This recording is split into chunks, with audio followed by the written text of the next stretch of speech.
Another scandal, another no comment. Should Wildcat fans be concerned? Another assistant coach under Sean Miller gets suspended for violating an NCAA rule. He's been vilified and locked out of the NFL for taking a knee during the national anthem. And now Colin Kaepernick is the Citizen of the Year. Plus, human silhouettes are being placed around Tucson in remembrance of victims killed in traffic crashes. But do the silhouettes tell the victims' real-life story? These stories and more next on the 520.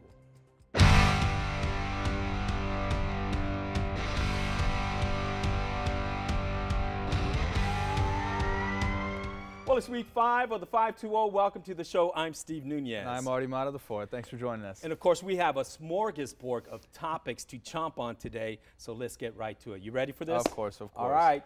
Arizona's basketball team is off to a tantalizing start at 2-0. There's no doubt Wildcats look like contenders to win the national title. For players, it's Final Four or bust.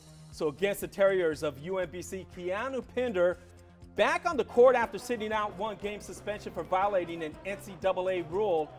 Here in action, Parker Jackson Cartwright hits a deep three. Arizona down early, ties it at 11. Alonzo Trier showing Khalil Tate he's got game 2. A three to put the Cats up by 15.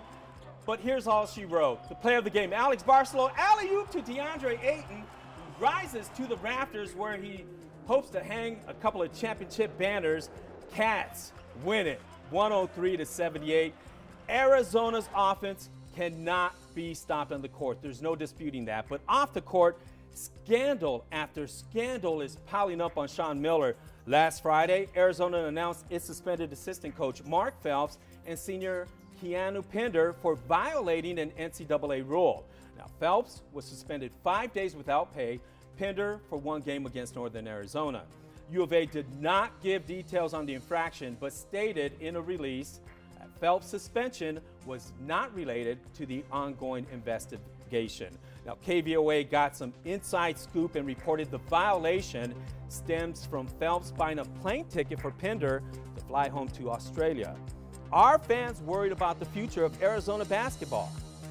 I think that whatever controversy is beneath what's going on at Arizona, it's beneath most of the programs in the country. And so it's not a problem that's an Arizona-specific problem. It's a problem with the sport, and it's a problem with the fact that they don't pay players.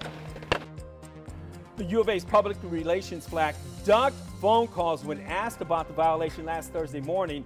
Then on Friday, just minutes before game time, they confirmed the scoop.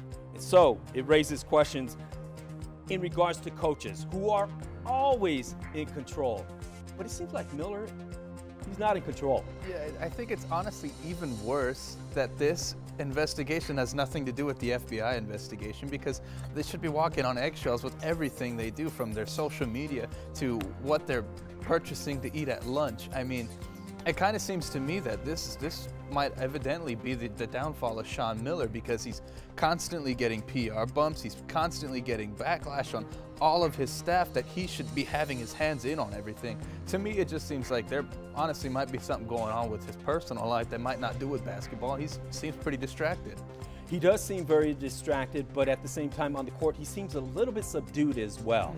And his demeanor has changed somewhat. But I will say this. How many more chances does Miller get? Because you look at the basketball program 2 years ago, Elliot Pitts was sidelined for what some are reporting, sexual misconduct. And then last year we had Trier sitting out 19 games for using performance-enhancing drugs. And then this year it just seems like everything just keeps piling up. And I'm not sure he can continue to maintain and manage this program the way he's doing it. And you got to think that the new athletic director has got to just be getting so much gray hair from Sean Miller with all these scandals. And we should mention Arizona Wildcats 2-0, ranked number 3. They take on Cal State Bakersfield on Thursday, 8 p.m. McKell Center.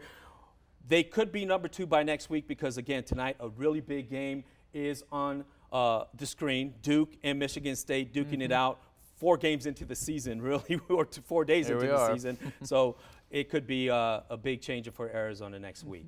Well, on to the gridiron, where Arizona did what they were supposed to do, take care of business and blow out Oregon State 49-28. Khalil Tate put on another Heisman-like show. Sophomore quarterback ran for 206 yards and 2 TDs. It was his 6th straight game rushing for 100 yards or more. Overall, the Wildcats trounced the Beavers' defense, rushing for a school record 534 yards. Game was over by halftime with Cats up 28-0. Arizona now 7-3 on the season and 5-2 in Pac-12 play. There you see a nice run by J.J. Taylor, but Arizona gave up 28 points in the second half, and we've been talking about this all year. Here we go again. Defense is just killing us, even though they seem to make great plays when they need to. And to me, if you're asking for my opinion here on the 5-2-0, I am.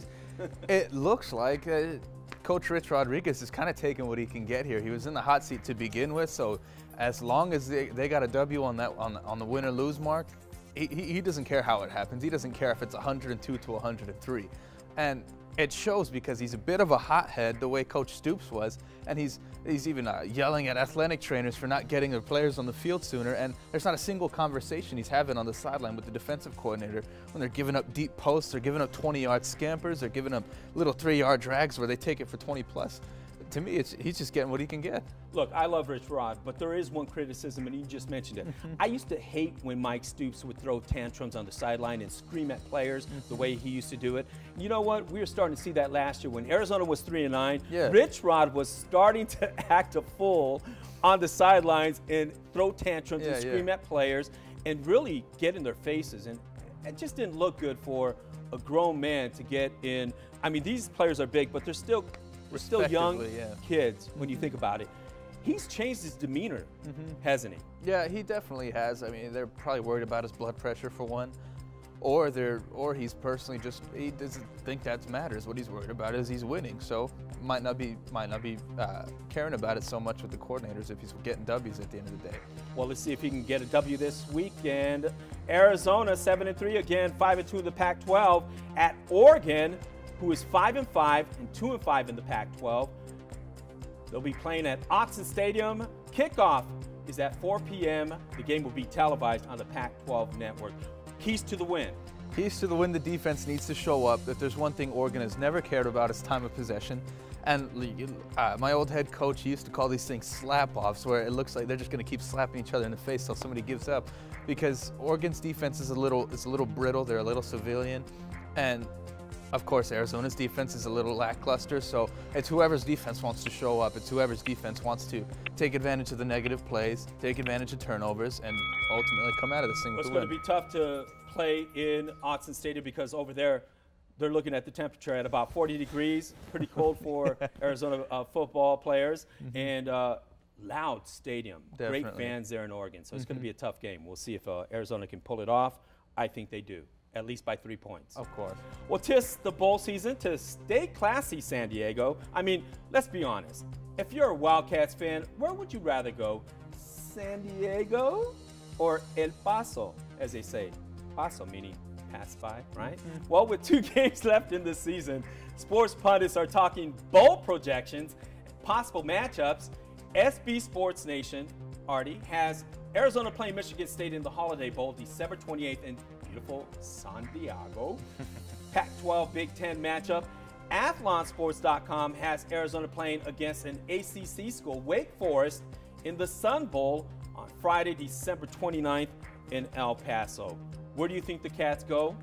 How do you like their matchup? I personally think that the way the Sun Bowl is set up, Pac-12 versus a B-, B+ ACC team, they could potentially be looking at playing Louisville with Lamar Jackson too, and that would be. Wouldn't that be a matchup? That would be something there. Khalil Tate, potential Heisman Trophy winner versus last year's Heisman Trophy winner Jackson. That would be great for Khalil Tate and his media marketing stunt, because evidently I think this is Lamar Jackson's last run at it. He's got to get the heck out of there before something else bad happens with the season. So NFL scouts will be watching the game, NFL media will be watching the game, and so will NCAA media looking at Khalil Tate. Hopefully he can get a 100-100 game at the very least.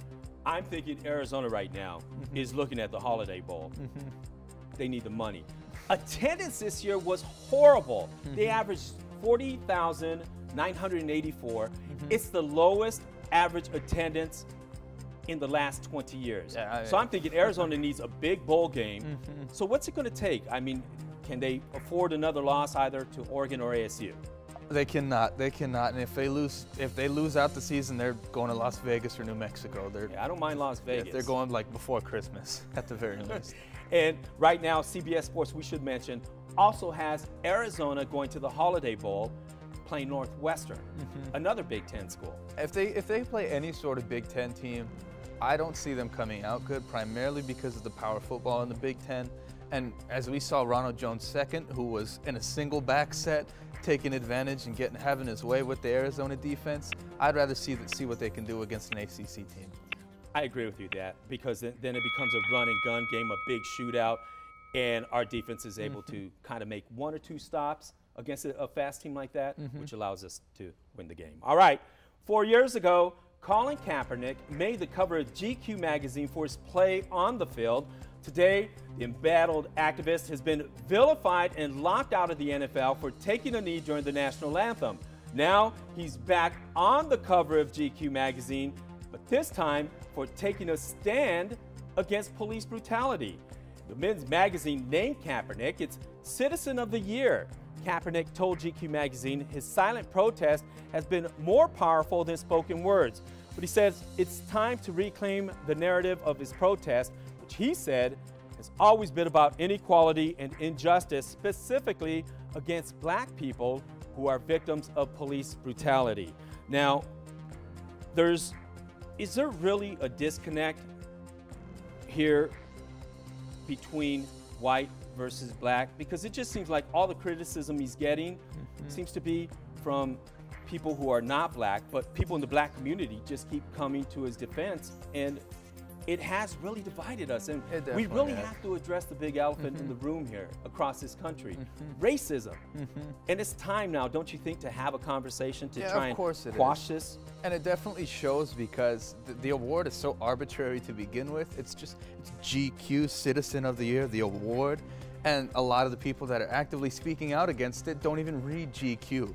Like there's a lot of people in the Deep South, they're not reading Gentleman's Quarterly to find out new tide knots and this and that. So why are they mad that Colin Kaepernick's on GQ? It's just because of what he's done. Well, in fairness, he is, GQ is getting criticism because some people are saying, well, look at Texans star J.J. Watt raised $37 million for Hurricane Harvey victims. Why wouldn't he be recognized? Because that's a fair argument. Because Calvin Klein's not going to design a two-piece with the Windsor that J.J. Watt can take pictures of in the middle of Houston. I mean, that's primarily why. Kaepernick's always been a fashionista. Yeah, but besides being a fashionista, do you think now people will have a conversation, that people will start to talk about the race issues and be able to put this aside so that the protest just end? Let's just stop it. It won't end until everybody stops pointing fingers, and it won't end until somebody takes responsibility for the negative connotations that are directed with the protests. And just the way it's been going from civilians to lawmakers, that's not going away anytime soon. Something tells me that this is not the last conversation we're going to have on Colin Kaepernick. Here we go. Well, now to politics and the serious topic of sexual harassment. Seems like every second more victims are coming forward, from Harvey Weinstein, Louis C.K., Kevin Spacey, Ben Affleck, Roy Moore, and former President George H.W. Bush. The list of men who have been accused of sexual misconduct starting to read like a book of who's who. Now, it's hit close to home in the so-called sacred halls of our state legislature. A new victim has come forward to accuse state lawmaker Don Shooter of Yuma of sexual harassment. She joins a list of accusers, including 4 other lawmakers, most notably Michelle Ugenti-Rita. Shooter first apologized to her, but then he issued a statement calling Ugenti-Rita a liar, and he threatened to sue her. Shooter has since been suspended as leader of the powerful House Appropriations Committee. Governor Ducey came out and said he supports any investigation and said there can absolutely be no tolerance for sexual harassment. Thoughts? There's just such a gray area with the way sexual harassment is perceived in the male community. I mean, we're both fellas. I'm sure there's a few females that would describe us as assertive bachelors. Yeah. And there's such a gray area because even myself, where these women are coming forth with sexual harassment allegations, and it's like, oh, well, I kind of need to take a step back the way I'm speaking to verbally, subliminally, even making eye contact, looking a woman up and down when it's not wanted. It's all sexual harassment. So these fellas need to understand where they're coming from, and they kind of need to take their egos down. They're all successful men, so I'm sure they feel more than entitled to these females, their bodies, their language, their everything. And it kind of says something when everyone seems to blame the women who are coming forward, but it really is the men who have a blind spot when it comes to seeing how their behavior is towards women. Yeah, and like I said, just like with the Colin Kaepernick thing, this won't stop until somebody takes responsibility. And from Hollywood to the politicians calling them flat out liars, it doesn't look like this is happening anytime soon again. Well, I think it needs to stop, and I think this country, it's another issue this country needs to have a really honest conversation about. All right, let's jump right into a new segment we're calling Do We Care? After all, we're not just a sports show. We break down community issues, big and small, but sometimes we just have to go there and ask ourselves, do we care? So I'll start with human silhouettes. Their purpose is to serve as memorials placed at sites across the city where 57 people have been killed in traffic crashes. Nearly half, or 26 victims, were pedestrians. The 31 other victims killed were driving in a car, riding a motorcycle, or riding a bike. Silhouettes are designed to give a voice to the memory of those killed, to call for an end to traffic violence. Do we care? Of course, I mean, for the obvious reasons. Yeah, it's a little nice. Of course, in memoriam is always wanted, always asked for. But at the end of the day, are there bigger fish to fry? I mean, a few shows ago we were talking about statues in parks. And so these little silhouettes are a nice little gimmick. If it was anything more than cardboard, I think we would care a lot more. I do think we should care because the victims, for the most part, represent moms, dads, brothers, sisters, uncles, aunts, loved ones, okay? And so there should be a story behind each silhouette. However, there's another side to that story. As they say, there's two sides to a story, okay? There's another side to that story. And there are some silhouettes that represent someone who, and we know just the video we just saw, someone who stole a motorcycle, was in possession of a gun illegally, crashed into a tractor, killed himself, and made the construction worker a victim. Two sides to every story. Yes, there is. And up next, if you speed and get pulled over, expect to get a ticket. Arizona DPS says it's enforcing a zero-tolerance policy when it comes to drivers with a heavy foot. DPS promises it's not part of a ticket quota. Instead, they say it's purely a safety measure. Mr. Nunez, do we care? Yes, we care, but let me just say this. I don't believe for 1 second that a ticket quota is not part of the agenda, and here's why. The state needs money. Yes, the state wants to make money. Did you see that ballot? Did you see the ballot? Period. It's looking to make money. Do I care? I think it's definitely going to lead into a lot of negative avenues where now more people are getting pulled over, which means more cars are getting searched, more citizens are getting profiled. I honestly think it's going to do nothing but bad things. All right. In a recent undercover sting operation, secret teams from the DHS found that TSA, or airport security, failed 80% of the time to stop inspectors from smuggling weapons or explosive materials through security. This is a no-brainer. Of course we care. Yes. If they're cutting corners on weapons, that's up here. If they're cutting corners on weapons, what other types of unwanted materials, paraphernalia, is getting let onto this plane? I am not one to typically care about scandals like this, but come on, TSA. Yes, we do care, and I will just say this. With all the new technology that we have spent as taxpayers to stop weapons and explosives from getting on planes, you would think by now we would have learned our lesson, especially after 9/11. TSA, they're just being lazy. It's astonishing. It's absolutely incredible. There's new pandemonium at the Reed Park Zoo. For the first time, 2 red pandas are being displayed in Arizona. The zoo raised $8,000 to help preserve the pandas. Do we care? All right, it's a toss-up. They're cute. All right, they're red and furry on their bodies, red face. But to me, they look more like a fox. And quite honestly, look at that picture right there. More like a fox. Oh, okay, cute. But you know what? I'm still mad at the fact that voters passed that 1/10 cent sales tax, costing us $50 million over 10 years to pay for park or zoo improvements. Yeah, definitely. I think users should pay for it all. And me, I'm from San Diego, so I get a little triggered when I hear new panda. Of course, at the San Diego Zoo, we would drop everything. At the second a new panda was born, we would stop whatever we were doing, learn about pandas for a week. All right, we're gonna do this really quick. Oh, come There on. we go. It's just a naked photo of yourself, only for the perverted eyes of Facebook to see, right? I kid you not. Facebook is asking users to send a naked photo of themselves so they can create a digital fingerprint of the image to then prevent it from being uploaded maliciously to be used as revenge porn. It's a talker. Do you care? I don't care, primarily because I'm a young man. I'm on a lot of internet, a lot of social media, and Facebook is down here with that stuff. These measures, if we're trying to combat revenge porn, that should be going on everywhere else except Facebook. That rarely happens on Facebook, in my opinion. Look, I don't care because I'm not going to send a picture of myself, a naked picture of myself, and I don't think there's naked pictures of myself out there, you know, for me to worry about, or my girlfriend or anyone else for that matter. But I think it's a great talker. It's a great conversation, and it does create a conversation, especially for young kids, to say revenge porn is not the way to go. And please don't take a picture of yourself, because it's going to be out there forever. It doesn't matter what it is. Well, you've heard the phrase, oh, no, you didn't.